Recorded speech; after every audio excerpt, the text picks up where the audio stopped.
Hey guys, Mr. Google here, and yeah, happy 2012. I hope everybody had a great New Year's Eve, and I hope you got drunk off eggnog at Christmas, yeah. Now, before the end of the year, I made a slideshow of my favorite films of 2011, and I think I made that list too soon. I have yet to see 5 films which have been Shame, which I'm really anticipating, The Artist, Tinker Tailor Soldier Spy Melancholia, and Extremely Loud and Incredibly Close, which looks bad, but I still need to see it before Oscar season. But I decided to make a top 11 list of this year. Now, you can see in this slideshow numbers 25 through 12 that, yeah, there have been some changes in my list, and it's probably going to happen a little bit more as I rewatch films, but I've been rewatching films, and a certain movie that's in my top 20 now, yeah, you can obviously tell that I rewatched. So yeah, here's the slideshow. Enjoy.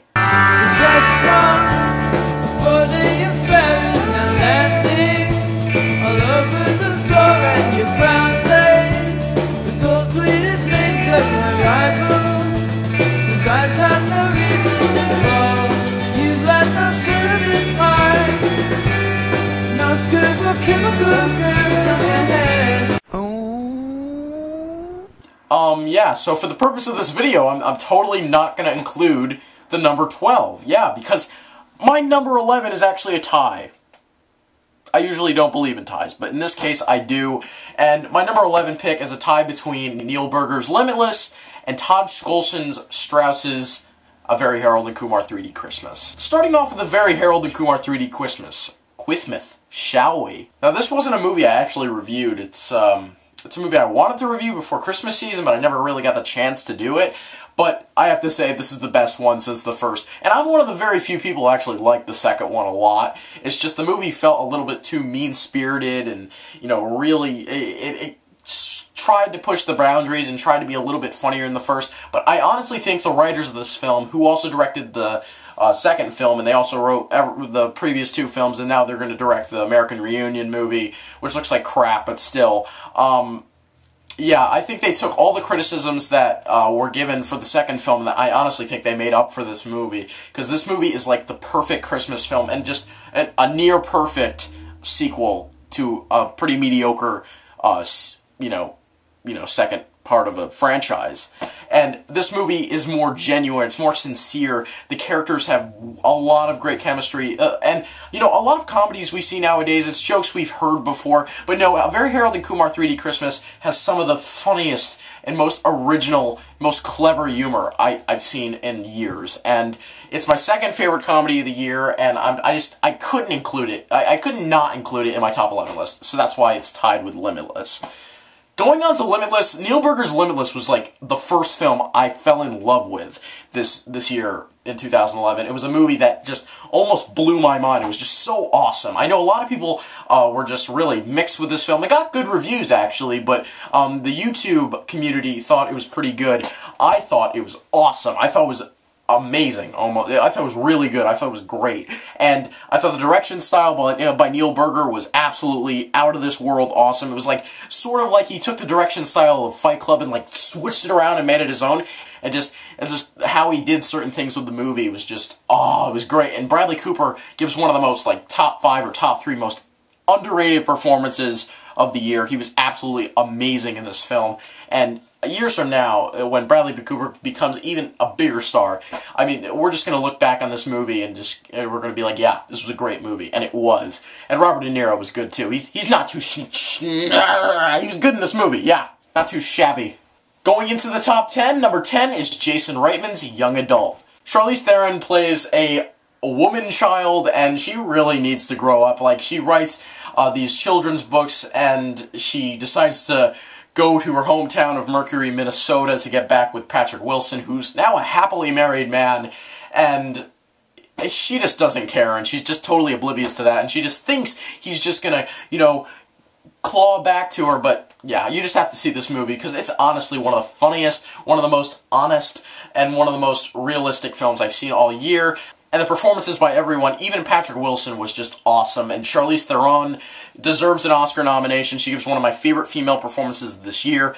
And probably my favorite of the film, Patton Oswalt, absolutely freaking amazing. Gives one of my favorite performances of this year. And Diablo Cody's script is my favorite of hers yet. Take that, Jennifer's Body. My number 9 film is actually Attack the Block. Now, I love Attack the Block, don't get me wrong. I wish I could put it higher on this list. And it's honestly one of the best science fiction films I've seen in years, and that's saying a lot. And I myself have sat through a bunch of crappy science fiction films throughout the years, like fucking Skyline, and just recently, The Darkest Hour, or I would like to call it Skyline 2. Hey, let's go to Russia! But Attack the Block gets it right. It's funny, it's freaking innovative, it's fast-paced, it's directed with such poise and just a lot of... It just feels like a veteran film, and it's actually his first movie. Joe Cornish, who's been sort of like a writing partner with Edgar Wright, who actually produced this film, and it feels a lot like an Edgar Wright film, except it isn't. It's a Joe Cornish film. It's awesome. John Boyega gives such a standout performance in what is soon to be just a breakout career for him, and the soundtrack by Basement Jaxx is just awesome, bruv. Going on to my number 8, my number 8 pick is, I know, 8 and 9 was really close for me, but I have to choose Bennett Miller's Moneyball. I loved Moneyball. I think it was one of the most intriguing films of this year, and I've called very few films that. It was a movie that made me look at baseball stats in a different way. Brad Pitt gives one of his best performances in this movie, and it's one of his most, like, really just engaging performances, in my opinion. He's given some of the best dialogue of this year. I mean, what else could you expect from a script by Aaron Sorkin and Steven Zaillian? And Jonah Hill also gives one of my favorite performances this year, and I honestly think he deserves an Oscar nomination for his performance in this movie as Peter Brand, and he's awesome in this movie. He gives one of his most mature performances. I like this performance in Cyrus more. If you've seen Cyrus, you know what I'm talking about, but, like, oh my god, like, him in this movie was awesome. The editing, the cinematography, the directing by Bennett Miller, awesome. Even the score was great. I mean, two thumbs up for Moneyball. Great movie. Going on to my number 7, Crazy Stupid Love, directed by John Requa and Glenn Ficarra. Now, this is the best romantic comedy I've seen since 500 Days of Summer. It really is. It's not a perfect film, because there are a couple things I have wrong with it, but going back to it, it's one of the very few films I've gone back to this year, and I just fell in love with it. Like, almost absolutely adored this movie. I wanted to date this movie. I loved it so much. Maybe because I was just in love with these performances and the script, and how mature the script was, and how realistic it was. And Steve Carell gives one of the most underrated performances this year. I'm surprised he wasn't nominated for a Golden Globe for his performance. He gives probably his best performance to date. He gives such a subtly great performance, and I think without Carell in the film, I think this part given to a wrong actor could have just been another generic character, but Steve Carell makes it his own, and he's great. And of course, Ryan Gosling was awesome! He was great in this movie, and he made me want to be him. I mean, I want to be photoshopped. Going on to my number 6 film, David Fincher's The Girl with the Dragon Tattoo. Now, this is a movie that utterly shocked me, and it was great. It was a great movie. I mean, this is a really good follow-up to The Social Network, but I like The Social Network more. I mean, this is a disturbing movie. I didn't really watch any clips or that many trailers for the film before going in, because I wanted to get the full experience, and let me say, this movie gives us probably my favorite performance of the year, Rooney Mara. Oh my god. This movie was just almost perfect, in my opinion. Yes, the movie's shocking. It might scare some people. It might, you know, a lot of people thought the storyline with the detective story and the whole solving of the mystery was generic. I don't care, that's your opinion, but I thought it was intriguing, engaging, just really, really, really well done. And Steven Zaillian, probably going to get 2 nominees for Best Adapted Screenplay. He wrote this movie with such awesomeness! And David Fincher definitely deserves a Best Director nomination, as does Rooney Mara, of course, and the frickin' soundtrack. I mean, I thought, when I heard that song, the Immigrant Song in the trailer, and it was a cover, I'm like, oh my god, are they gonna ruin that song for me, because I love Led Zeppelin? But no, they turned it almost to be as good as the original. In top 5 territory, and my number 5 might stir a couple controversies in the air. It's Horrible Bosses. Now, I personally have nothing wrong with this movie. You can call the ending a little bit too happy. I don't care. I think the performances by everyone were great. Charlie Day was the standout. I love Jamie Foxx's motherfucking Jones. Colin Farrell actually got a satellite nomination for his performance in this movie. It's weird. But I loved Jason Sudeikis, Jason Bateman's, and Charlie Day's chemistry in the film. I liked every boss in the film, Kevin Spacey, Colin Farrell, and Jennifer Aniston, and yeah, I honestly think this is one of the most quotable films of the year, and honestly, one of those comedies I'll put up there with like Superbad, Anchorman, Pineapple Express, movies like that. I liked it more than Bridesmaids. Ha. My number 4 favorite film of this year, and my 4 and 3 are kind of rotating a little bit. And it's a movie that will strike up some controversy, probably a lot, and that's The Art of Getting By, my favorite independent film of the year. I honestly think this is one of the most relatable films, and I understand if you don't really love the movie. I honestly related to this movie a lot, and for me, I think relatability to a movie honestly makes me love it more, because I honestly, some of the things this character says, Freddie Highmore in the movie, I have actually said, and it scared me, and I loved his performance in this movie, and I also loved Emma Roberts. I mean, she's gorgeous, and she's a great actress, and this year was her year to shine. She was great in this, and she was also great in Scream 4. It made New York look breathtaking, and I loved it. I thought it was great. Art of Getting By, number 4. Going on to my number 3 is Alexander Payne's The Descendants. Like I said, I've only seen Election and Sideways. I love Sideways, and I don't like Election.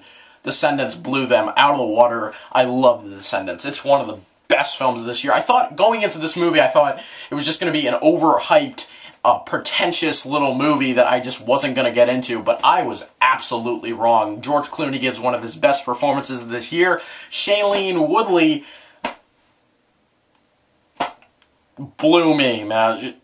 She blew me. Wow. No, she was great. She was just absolutely phenomenal, giving one of my top 5 favorite performances this year, I have to say that. And, yeah, even though I love George Clooney in The Descendants, I liked his performance enough in the year a little more. No, that's kind of like a killjoy for my top 11 of the year, but I still loved the performances by everyone. Robert Forster, Matthew Lillard in a supporting performance as well, and Beau Bridges, and even fucking Judy Greer. Moving on.